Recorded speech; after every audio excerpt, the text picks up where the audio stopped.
Gálatas capítulo 4, nós vamos ler a partir do versículo 21 até ao fim do capítulo, versículo 31, Gálatas 4, de 21 até 31. Aqui uma pergunta que é difícil também de ouvir. Este recurso literário, esta forma como Paulo começa esta parte, depois daquela parte amorosa, toda a carta é uma carta amorosa, ainda que dura, mas daquela parte mais mansa, mais gentil, em que ele se aproxima dos irmãos, escolhendo essa linguagem, meus filhos, mas também meus irmãos. Ele agora faz uma pergunta e usa este recurso, um recurso que muitas vezes o Senhor Jesus também usou.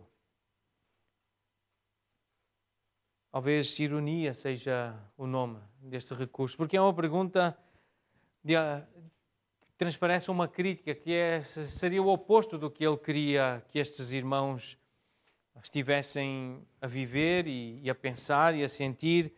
Mas ele diz: vós os que quereis estar debaixo da lei, acaso não ouvis a lei?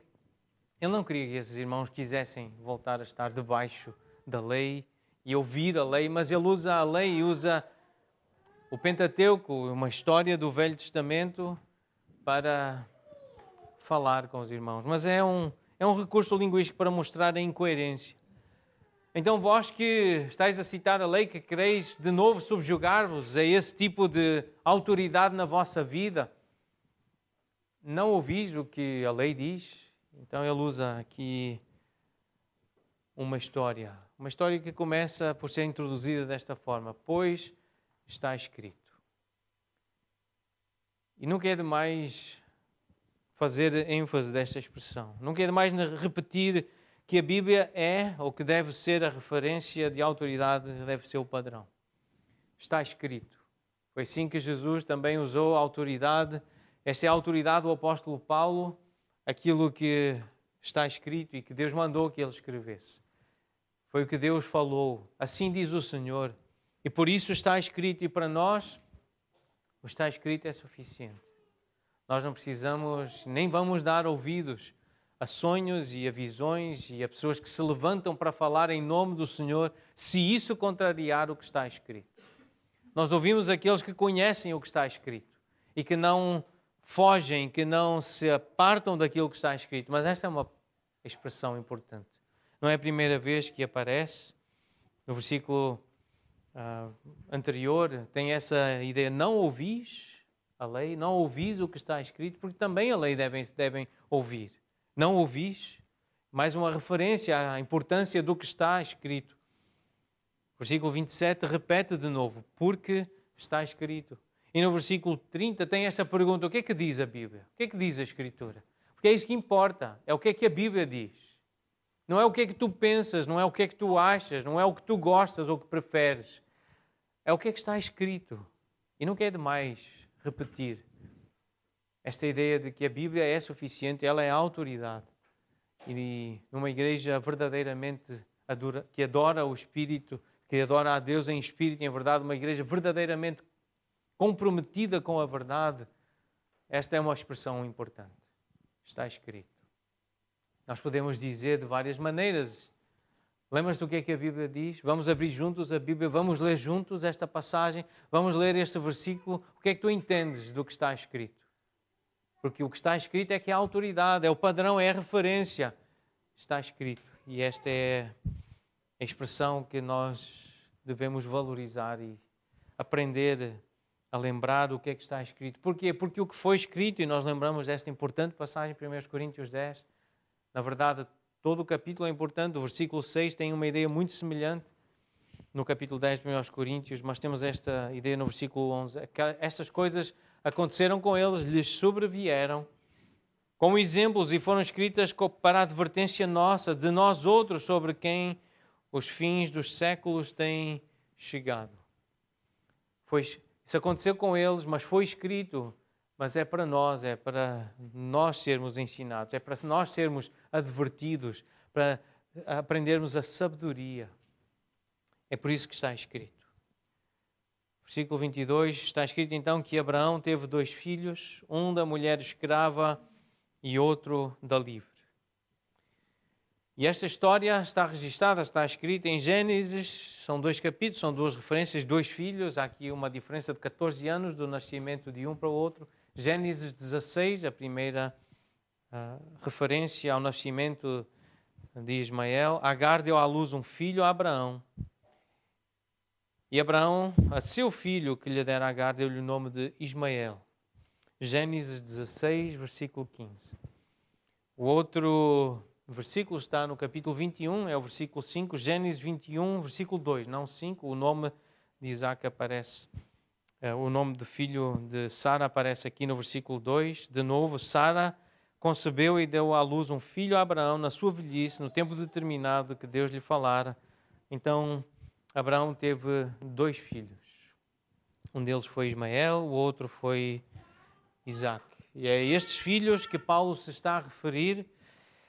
E depois tem esta palavra. É uma palavra difícil. É a única vez que aparece no Novo Testamento, na verdade em toda a Bíblia, esta expressão que aqui na nossa versão aparece alegóricas, ou estas coisas são alegóricas. Esta palavra não aparece em nenhuma outra vez. Na verdade, na versão grega, no original, nós acreditamos que a forma como Paulo escreveu é numa forma de verbo. E aqui aparece como um substantivo ou como um adjetivo. Mas há alguma discussão e há comentários e os estudiosos, pessoas que conhecem a língua e que conhecem este verbo e o uso que se fazia deste verbo naquela época. E há aqui como que uma unanimidade, pessoas sérias com a Bíblia, a dizer que esta palavra, este verbo deve ser usado como semelhança.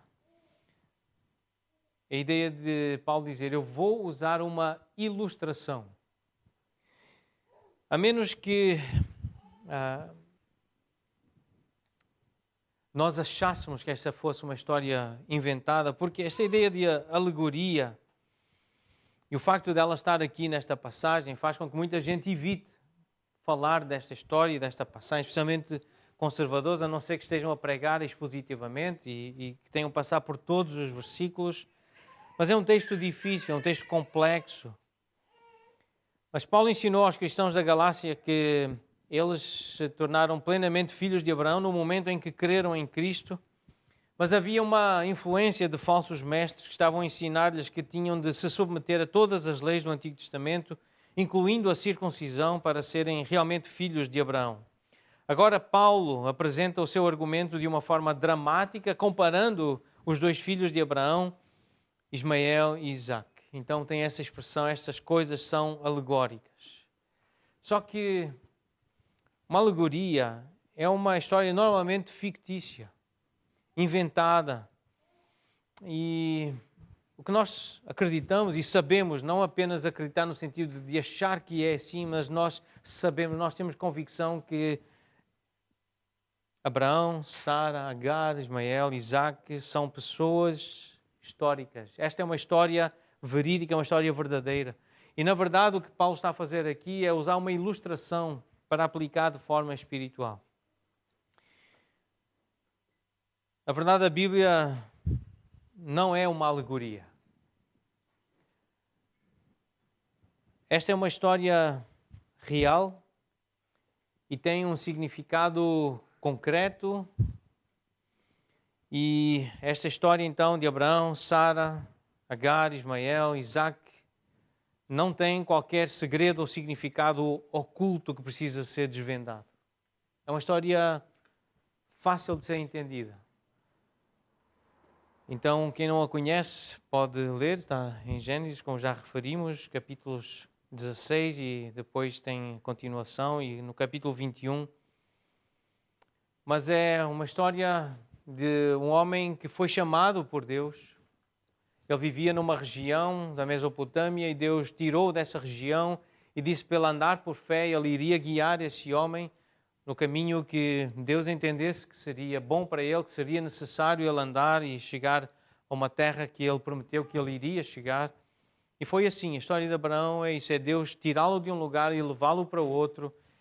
E ele, então, tem a sua esposa, que era estéril, não podia ter filhos, mas Deus prometeu a Abraão que faria dele um pai de uma multidão. Ele iria ter muitos filhos.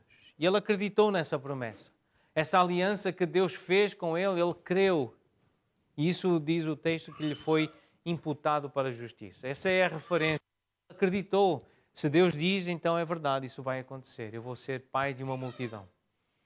E, literalmente, eu vou ter filhos. Só que demoraram anos para chegar filhos. E como não chegavam, então nós conhecemos a história. Sara sugeriu a Abraão que ele deveria ter um filho com a sua serva, que era Agar. Mas esse não era o plano inicial de Deus. No entanto, ele permitiu que assim fosse. E ela concebeu, Agar concebeu, e aquela criança nasceu. E 14 anos depois, então, Deus cumpre a promessa, porque aquele não era o filho da promessa. O filho da promessa era aquele que viria de Sara. É aquele que viria de Abraão e de Sara. E 14 anos depois, então, isso acontece. É uma história verídica, é verdadeira. Não há aqui nenhuma ficção, não é fábula, não é nenhuma história inventada. É, portanto, uma ilustração, uma história concreta. Só que Paulo faz uma aplicação e ele usa como uma ilustração de uma verdade espiritual.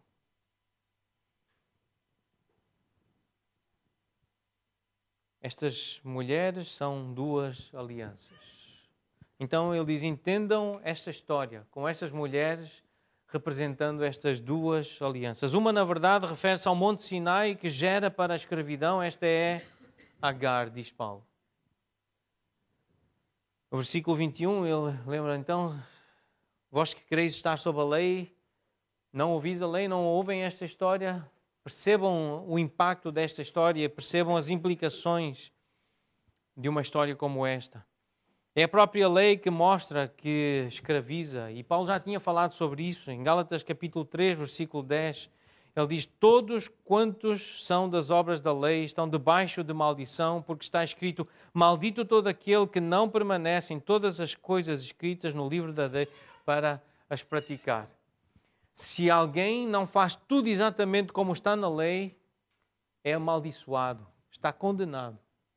Isso deixa o ser humano debaixo de um jugo pesadíssimo. Gálatas capítulo 3, versículo 10, tem essa ideia desse jugo, essa maldição. Mais à frente do versículo 23, antes que viesse a fé, estávamos sob a tutela da lei e nela encerrados. É algo que prende, é algo que escraviza. A lei escraviza. E a lei é uma referência ao Sinai, ao Monte Sinai, onde foi dada a lei. Em Romanos 3 nós percebemos porque é que ela escraviza, como é que ela encarcera, como é que ela prende. No versículo 20, Romanos 3, versículo 20. Ninguém será justificado diante de Deus por obras da lei, em razão de que pela lei vem o pleno conhecimento do pecado. É a lei que mostra o nosso pecado. É a lei que mostra que nós estamos presos. É a lei que mostra esse lado escuro ao condenar a nossa maldade, ao condenar a nossa incredulidade, ou a nossa idolatria, a nossa desobediência, a nossa imoralidade. Deus está a mostrar onde nós estamos presos, em delitos e pecados. Estamos mortos, na verdade, espiritualmente. Nós estamos sem vida, sem alegria, nós estamos sem salvação. É o pecado que escraviza, é o pecado que fica exposto no Monte Sinai. Versículo 25, então, ele diz, Agar é o Monte Sinai. Na Arábia, corresponde à Jerusalém atual que está em escravidão com os seus filhos. E aqui nós podemos entender o que Paulo está a querer dizer e este argumento, este raciocínio que Paulo está a fazer. Os habitantes da Jerusalém terrena, aqueles que viviam, que se achavam os verdadeiros judeus, e a capital era Jerusalém, eles teriam pensado em Sara como sendo a sua mãe. Agar seria a mãe dos incrédulos, dos gentios ímpios. Contudo, Paulo afirma exatamente o contrário aqui. Ele está a dizer que os da Jerusalém atual, os judeus, os judaizantes, aqueles que são, na verdade, os seguidores da lei, os escravos da lei, Esses são os filhos do Monte Sinai, que gera para a escravidão. Esta é Agar. Ele estava a fazer esse confronto, é exatamente o contrário do que os judeus pensam. Porque o judeu não é só aquele que o é exteriormente. Não é só porque vive numa cidade. Não é só porque tem os genes ou o sangue de alguém.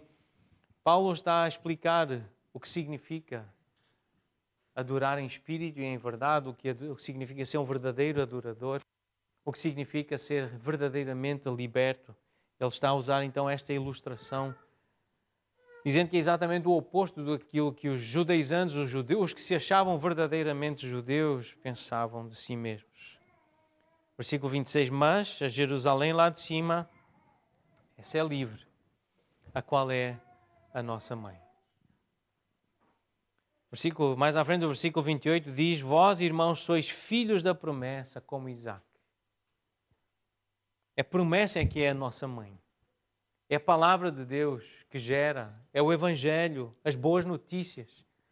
É o poder de Deus a manifestar-se nos eventos, nos factos, na obra de Deus. Nós somos filhos da promessa. Versículo 28. Mais à frente, versículo 31, e veremos mais à frente com mais atenção este versículo, mas diz, e assim, irmãos, nós somos filhos, não da escrava, e sim da livre. Nós quem? Nós que estamos em Cristo, nós que somos de Jesus, nós os crentes, somos filhos da livre. Nós somos esses, os filhos da promessa. Esta é Sara. Esta é representada, é ilustrada por Sara. Versículo 27, porque está escrito, mais uma vez aparece esta expressão, alegra-te, ó estéril, que não dás à luz, exulta e clama, tu que não estás de parto, porque são mais numerosos os filhos da abandonada do que os da que tem marido. E aqui é uma citação de Isaías, capítulo 54. Paulo está a citar o profeta Isaías, e nós sabemos que é um dos livros mais cristocêntricos do Antigo Testamento, que tem mais profecias concretas acerca do Messias, o servo sofredor, no fundo aponta diretamente para Jesus. E nós vemos esta ligação com Sara, esta referência à estéril, mas aqui Paulo está a aplicar não apenas a Sara, e aqui fica claro que é uma referência a Sara, que era estéril antes do nascimento de Isaac, mas também aplica à igreja, aos crentes. Algumas verdades, então, espirituais que são maravilhosas sobre a salvação. Isaac ilustra o crente em vários aspectos. Se não vejamos, ele nasceu pelo poder de Deus. Foi um milagre o que Deus fez com o corpo de Abraão e Sara. Humanamente era impossível Abraão ter filhos, Sara ter filhos.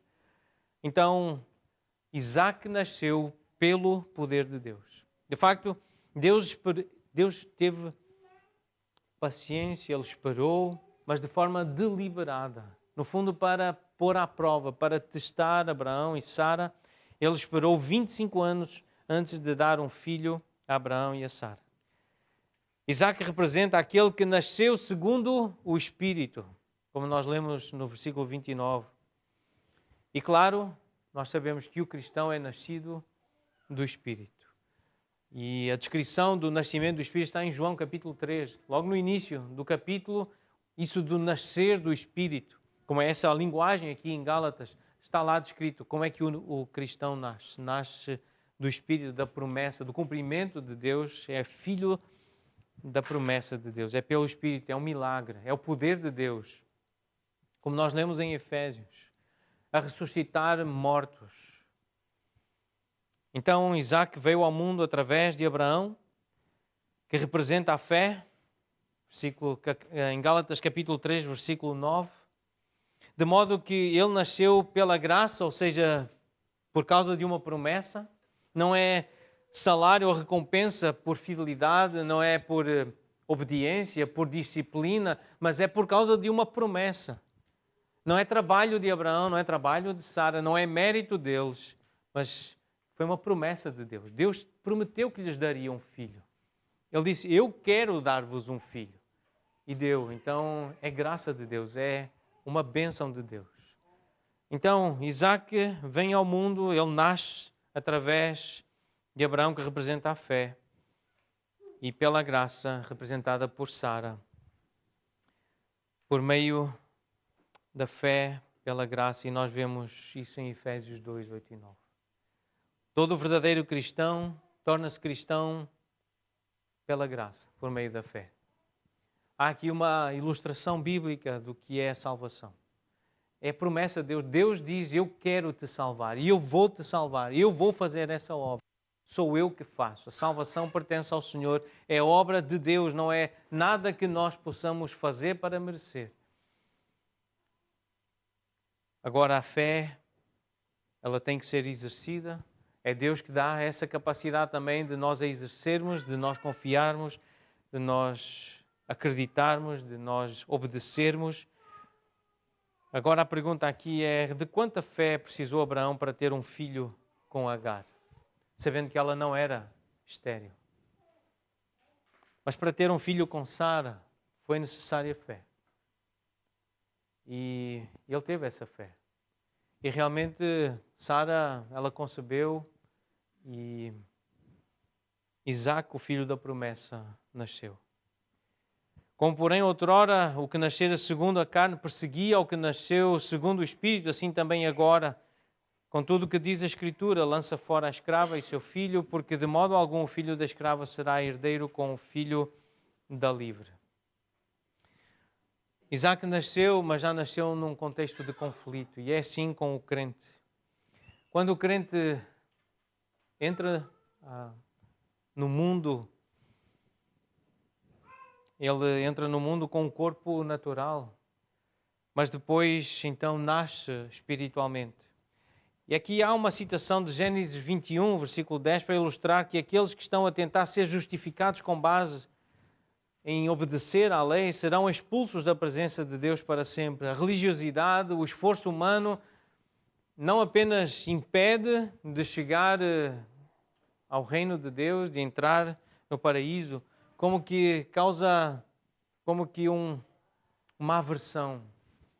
Deus abomina, e Ele diz até para expulsar.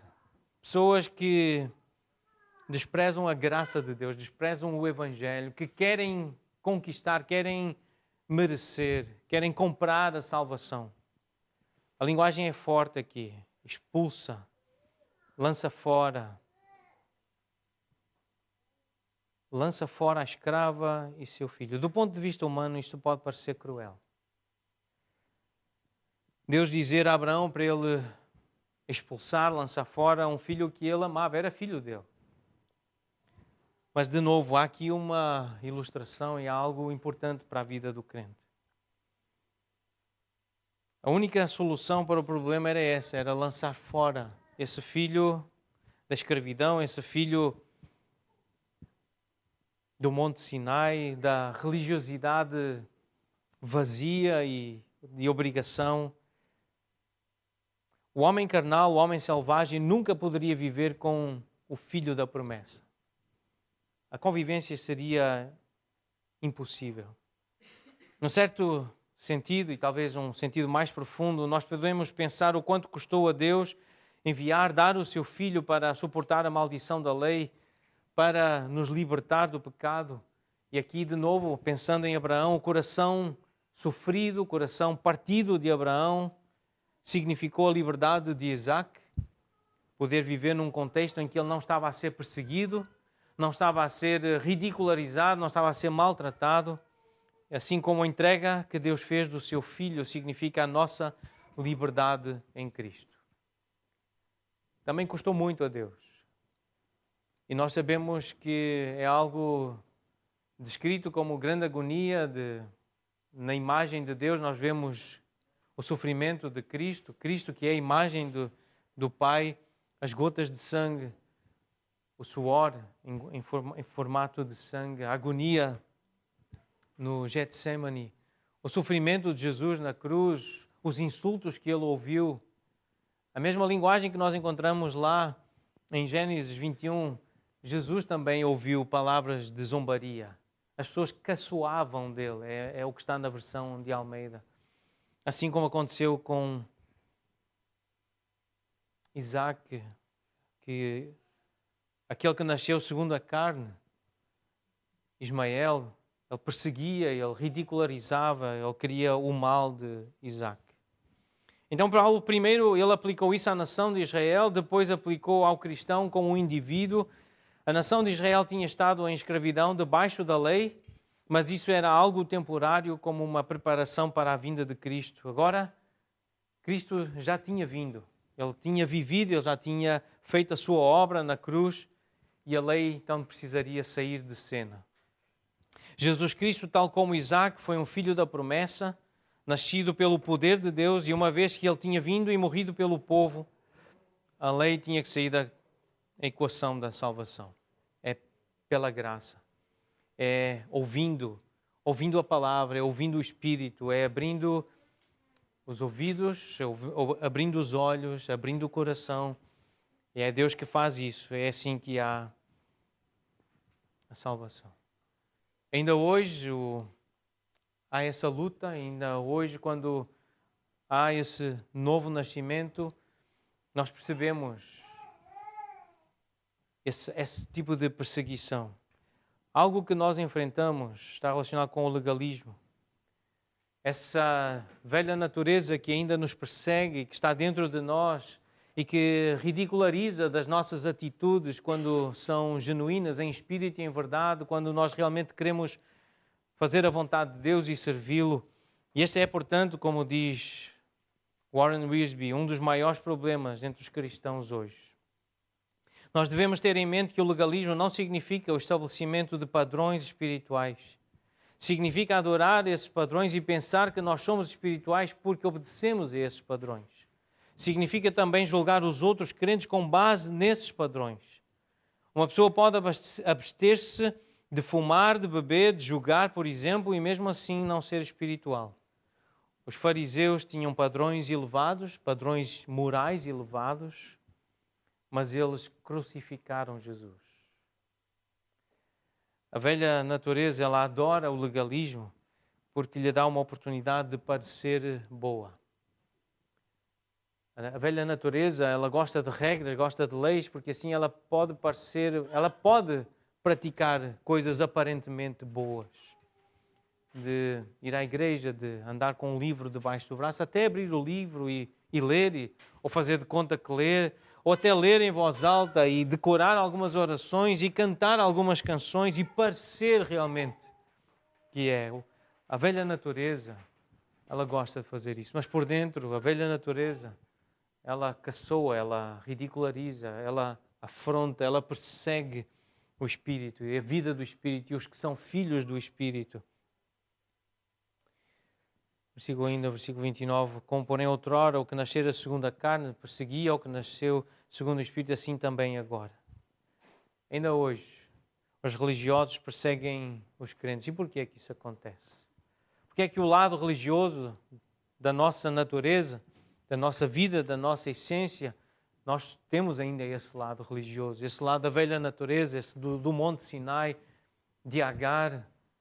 Porque é que ainda temos essas lutas sobre estar aqui num lugar como este, sobre praticar aquilo que sabemos que agrada a Deus, priorizar o seu reino, a sua justiça, uma linguagem que é uma linguagem sadia de louvor a Deus, que há pensamentos justos e puros.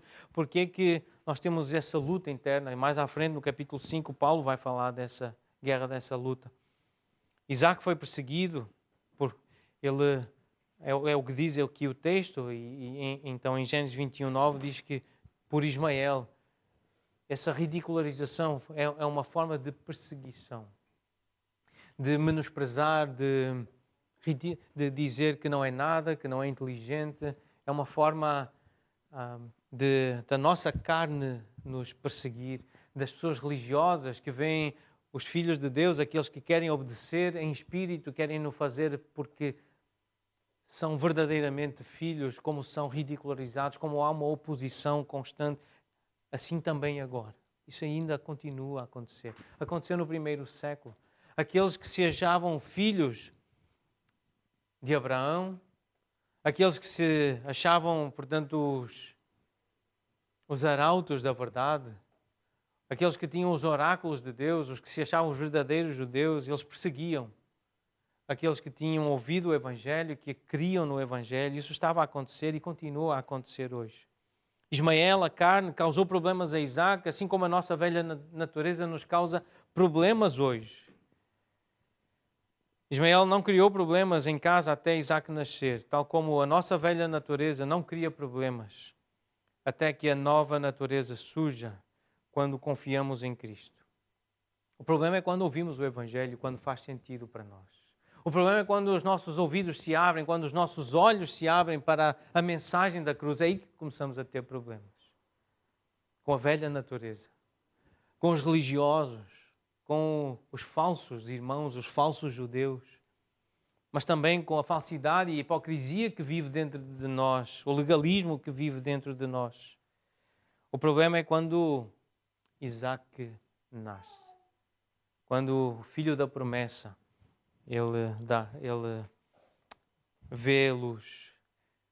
Na casa de Abraão nós vemos os mesmos conflitos que nós cristãos enfrentamos hoje. Agar contra Sara, isto é, a lei contra a graça ou a promessa, para viver de acordo com as promessas de Deus. Ismael contra Isaac, isto é, a carne contra o espírito. Assim como foi na casa de Abraão, é também na nossa vida como cristãos. Nós continuamos a lutar contra aqueles que querem viver debaixo da lei, do legalismo, da aparência, da fé apenas exterior, adorar no monte, adorar naquele monte, é aquele tipo de música, é aquela cor daquela parede, é aquela roupa. Ainda há essa tendência. Isto pode comer, isto não pode comer, é só neste dia, tem que ser desta cor a capa do livro, é só a declaração de fé daquele ano. E há gente assim apegada a coisas externas, exteriores, é a lei contra a graça, é a carne contra o espírito. O nascimento físico torna-nos pecadores, mas o nascimento espiritual torna-nos filhos de Deus, filhos da liberdade. Então chegamos ao último versículo e lemos: e assim, irmãos, nós somos filhos, não da escrava, e sim da livre. Esta é uma descrição da salvação. Toda a linguagem é para descrever a salvação, a libertação que se tem em Cristo. Já no versículo 26 nós tínhamos lido: a Jerusalém lá de cima é livre, a qual é a nossa mãe. Portanto, nós somos filhos da Jerusalém celestial. Sara representa essa Jerusalém, porque representa a promessa, a graça. Não a obediência, não é a fidelidade, não é o esforço de Abraão ou de Sara. Na verdade, foi um milagre o nascimento de Isaac. Foi pela graça de Deus que houve aquela vida. Foi cumprimento da promessa de Deus. Deus disse que faria e Ele fez. Essa é a nossa mãe. A Jerusalém lá de cima. Nós somos filhos da livre. A Jerusalém lá de cima é uma referência à vida eterna. A nossa morada eterna, a nossa morada celestial. Nós somos filhos da promessa, filhos da fidelidade de Deus, porque Ele tem um caráter fiel. E nós vemos isso em algumas passagens, especialmente no livro do Apocalipse, capítulo 3, versículo 12. Ao vencedor falo-ei coluna no santuário do meu Deus, e daí jamais sairá. Gravarei também sobre ele o nome do meu Deus, o nome da cidade do meu Deus, a nova Jerusalém, a lá de cima, aquela que desce de lá de cima, desce do céu, vinda da parte de Deus, e o meu novo nome. E mais à frente, capítulo 21, versículo 2, visão da eternidade, visão do futuro, visão da cidade gloriosa, celestial, da morada eterna. Vi a cidade santa, a nova Jerusalém que descia do céu, da parte de Deus, ataviada como noiva adornada para o seu esposo. Esta é a visão, esta é a Jerusalém lá de cima. E como é que então aplicamos isso e trazemos esta linguagem? Paulo fez isso no capítulo 3, versículo 29. Se sois de Cristo, também sois descendentes de Abraão e herdeiros segundo a promessa. E o que significa ser descendente de Abraão? O homem que queria, que esperava, que ansiava, como nós lemos no capítulo sobre os homens de fé. Abraão, um dos primeiros exemplos a ser dado.